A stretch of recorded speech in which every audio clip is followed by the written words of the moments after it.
হে মোৰ দেশৰ স্বনামধন্য মহান চিন্তাবিদ, সুশিক্ষাবিদ, মহামনীষী, পৰম দেশপ্ৰেমিক, স্নেহভজন, প্ৰিয় সতীৰ্থ আৰু অতিকে মৰমৰ ছাত্ৰ ছাত্ৰীসকল, আমি আটাইয়ে জ্ঞাত যে আজি ৭১সংখ্যক গণৰাজ্য দিৱস।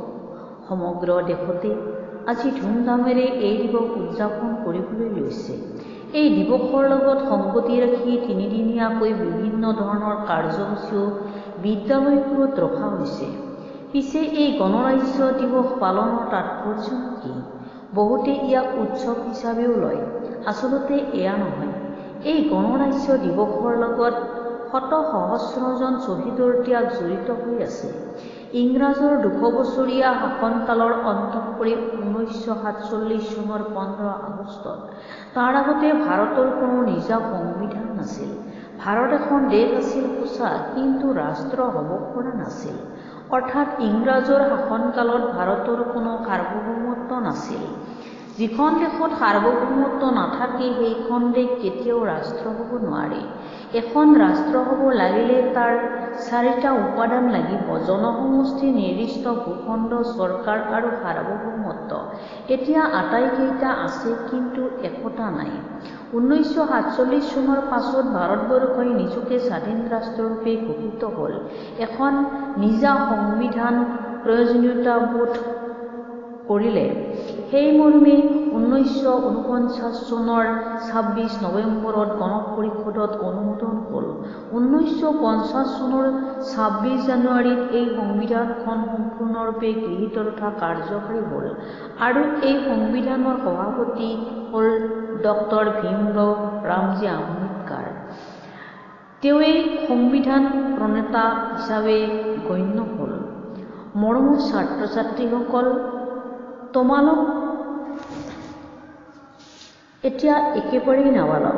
তোমালোকক মই কি ক'ম? এই ভাৰতীয় সংবিধানখন সম্পূৰ্ণৰূপে গৃহীত হ'বলৈ বা ভাৰত স্বাধীন হ'বলৈ জনসাধাৰণে কিমান যে কষ্ট কৰিছিল, কিমান যে ইংৰাজৰ অত্যাচাৰ সহি থাকিব লগা হৈছিল। জৱাহৰলাল নেহৰু, সুভাষ চন্দ্ৰ বসু আদিকে ধৰি বহু প্ৰতাপী নেতাই দেশ ৰক্ষাৰ নিমিত্তে ইংৰাজৰ লগত সংগ্ৰাম কৰিবলগীয়া হৈছিল। কনকলতা, ভোগেশ্বৰী ফুকননী, পুষ্পল কোঁৱৰ, মণিৰাম দেৱান, পিয়লি ফুকন আদিকে ধৰি কতজনে নিজৰ জীৱন আহুতি দিবলগীয়া পৰিছিল। শেষত মহামানৱ মহাত্মা গান্ধীৰ অহিংস আন্দোলনৰ ফলশ্ৰুতিতে দেশ স্বাধীনতাৰ পথ সুচল হয়। সেয়ে আজিৰ এই পবিত্ৰ ক্ষণত মই সেইসকল ব্যক্তিক অতি শ্ৰদ্ধাৰে সোঁৱৰিছোঁ, যিসকলে নিজে পৰি আনক পোহৰ দিলে, শ্বহীদ বেদীত স্থান লৈ আশাৰ সপোন দিঠক কৰিলে। সংবিধানত ভাৰতীয় ৰাজ্যসংঘক এটা সাৰ্বভৌমত্ব, সমাজতান্ত্ৰিক, ধৰ্মনিৰপেক্ষ, গণতান্ত্ৰিক প্ৰজাতন্ত্ৰ হিচাপে আখ্যা দিয়া হৈছে।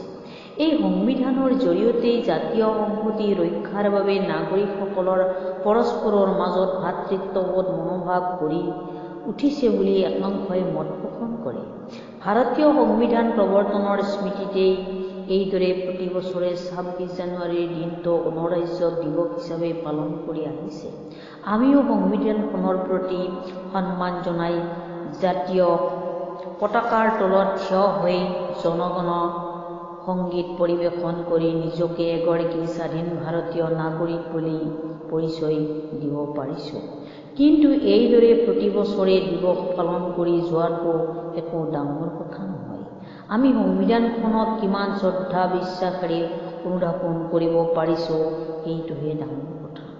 মোৰ দৃষ্টিত আমি মাথোন দিৱসহে পালন কৰিব পাৰিছোঁ, তাত উল্লেখিত নীতি আদৰ্শ পালন কৰিব পৰা নাই। মৌলিক কৰ্তব্য, মৌলিক অধিকাৰৰ পৰা আজিও বহু ভাৰতীয় লোক বঞ্চিত হৈ আছে। অকল কাগজ কলমেৰে ভাতৃত্ববোধৰ জয়গান গালেই নহ'ব, হৃদয়ৰ মিলন লাগিব। তেতিয়াহে মানুহৰ মাজত আতংকৰ ওৰ পৰিব, ভয় আঁতৰিব, ইজনে সিজনক বিশ্বাস দিব পাৰিব। অতি পৰিতাপৰ কথা, আজিও ভাৰতীয় সংবিধানৰ নীতি নিৰ্দেশনা সম্পূৰ্ণৰূপে পালিত হোৱা নাই। সেয়ে মই ক'ব খোজোঁ, প্ৰথমতে সংবিধানখনক শ্ৰদ্ধা কৰিবলৈ শিকিব লাগিব, নহ'লে ৰাষ্ট্ৰখন পুনৰ দেশত পৰিণত হ'ব। নিজস্ব অধিকাৰ হেৰুৱাব লাগিব, বিদেশীৰ কবলত পৰিব লাগিব।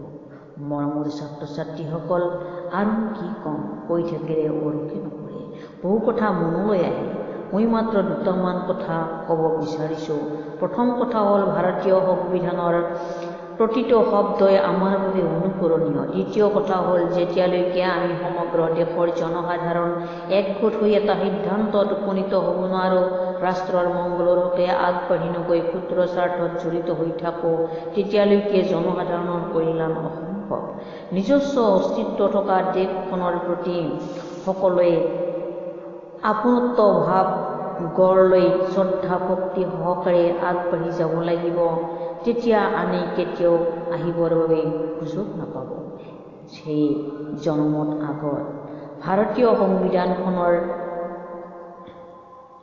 দীৰ্ঘায়ু কামনা কৰি, শেষত ভাৰতীয় সকলৰ কুশল মংগল কামনা কৰি, নতুন প্ৰজন্মৰ উন্নতিৰ পথ সুচল হওক তাকেই কামনা কৰি, মোৰ মনৰ মাজত খলকনি তোলা ভাৱ প্ৰকাশৰ সাময়িক উপশম ঘটালোঁ। জয় ভাৰত, জয় অসম।